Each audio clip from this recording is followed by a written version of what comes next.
Boiler rooms, fly-by-night telephone solicitors out to take your money. They cost the American public $100 million a year. Many operate out of Los Angeles, preying on unsuspecting residents in the Northwest, gaining credit card numbers and billing customers for unwanted products.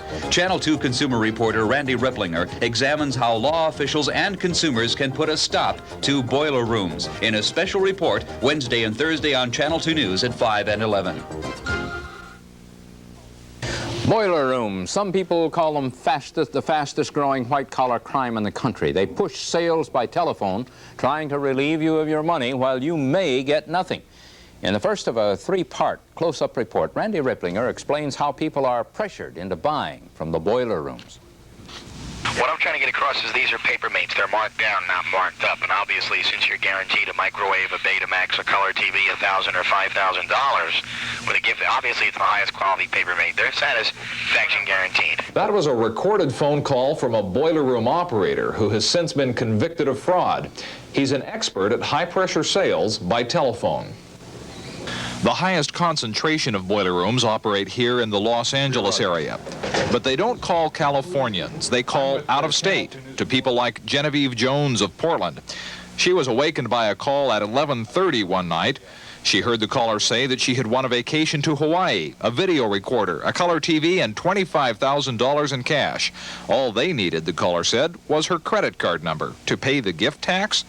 The tax turned out to be $400. All she got was a certificate for some inexpensive nylon luggage and a box with a few other things.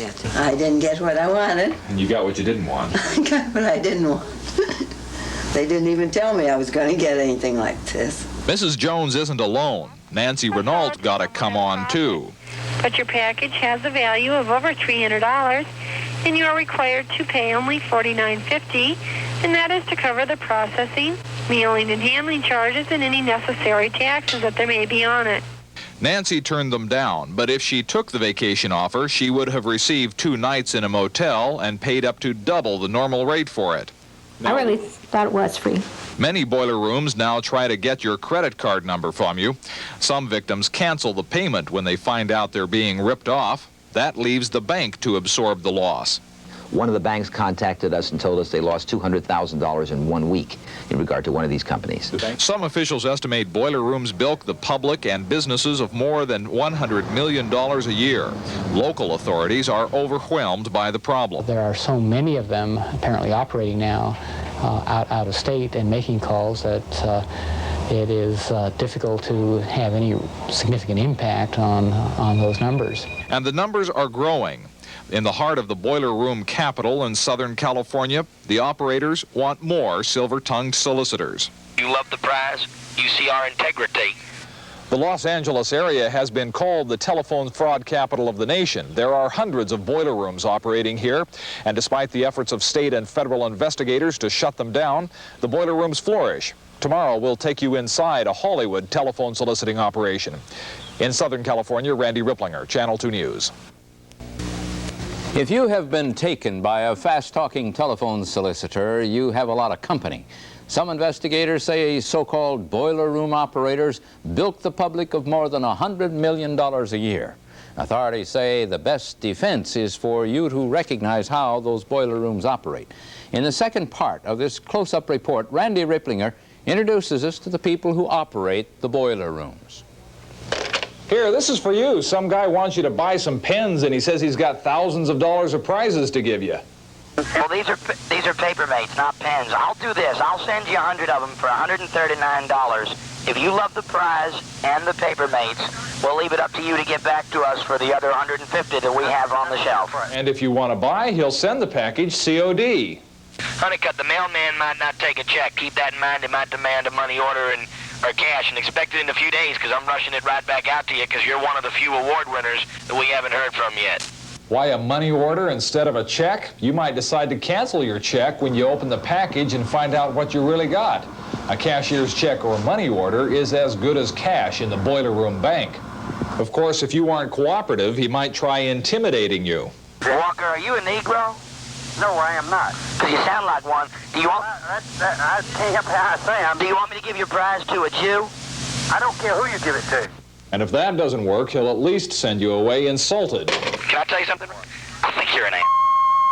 I mean, no, but I mean that so sincerely. Dude, and I'm not saying this to be rude, you are a I'd come there and say it to you too, but who the heck wants to go to Garner, North Carolina? You gotta be a real That boiler room operator was caught and convicted, but there are hundreds still operating. Karen Moore got a call from one of the Southern California boiler rooms. She was offered some office supplies and a chance to win a piano, a computer, a big screen TV, or a grandfather clock. The solicitor pushed the prizes more than the product.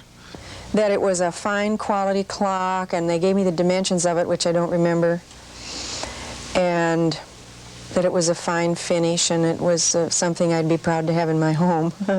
Karen turned it down, but postal inspectors in Los Angeles have one of the clocks. It comes in a kit. You put together the pieces of press board, insert a battery-operated clock, and try to set the hands to the correct time. But the prizes, the pitch, and the products will change frequently. The product is merely a medium for the fraud. People don't understand that. They think that, oh, it's all advertising specialties. They're all toner and paper pirates and business supplies, or all vitamins, which is big right now. They move from one product to another, whichever is hot or hasn't been used. Even to get the prize, the victim must often send more than $100 to a California address. This is the office, and this is Suite 77 for American Marketing Company.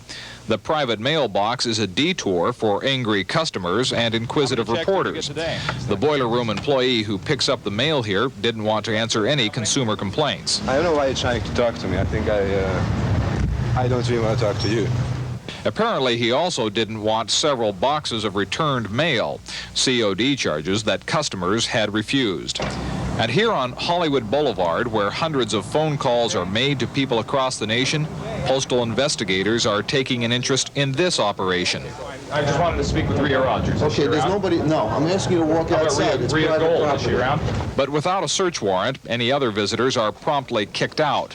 The boiler room business is conducted behind closed doors. So who are these people? Who finances the operation?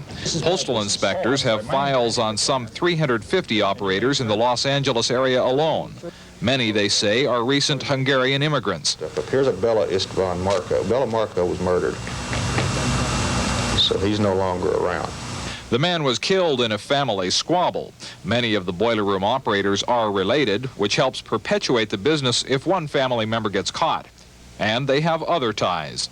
We feel that several of the bigger operators around here have had ties in Las Vegas. We just know that they have frequent contacts with Las Vegas. They make a lot of trips to Las Vegas, and some of them maintain bank accounts in Las Vegas. State and federal agents have been battling the boiler rooms for years now. So far, the boiler rooms are winning. In Southern California, Randy Ripplinger, Channel 2 News. Robbery. It's a crime, of course, but not all robbers use weapons or strong-arm tactics. Some use the telephone, working out of what's called a boiler room. Randy Ripplinger this week has been looking at telephone sales ripoffs and warns us it's something to watch out for. This is a copy of a federal search warrant. These raids conducted in March in both Miami and Los Angeles provided records to the FBI and postal inspectors, which they hope will lead to fraud convictions. But while one or two boiler rooms may be closed down, hundreds still prey on the unsuspecting. Now, what did you think you were going to be getting here? Well, I thought I was going to be getting an RCA or luggage, something like that, you know. Heavens, they didn't even mention this stuff here. One big problem is that the boiler rooms nearly always call out-of-state victims. Authorities in the victim state rarely take any action.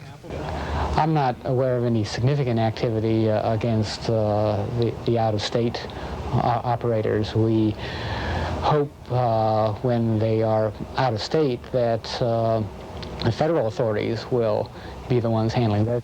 So the local authorities forward consumer complaints to Southern California agencies. Thousands ended up in the files of the LA Better Business Bureau.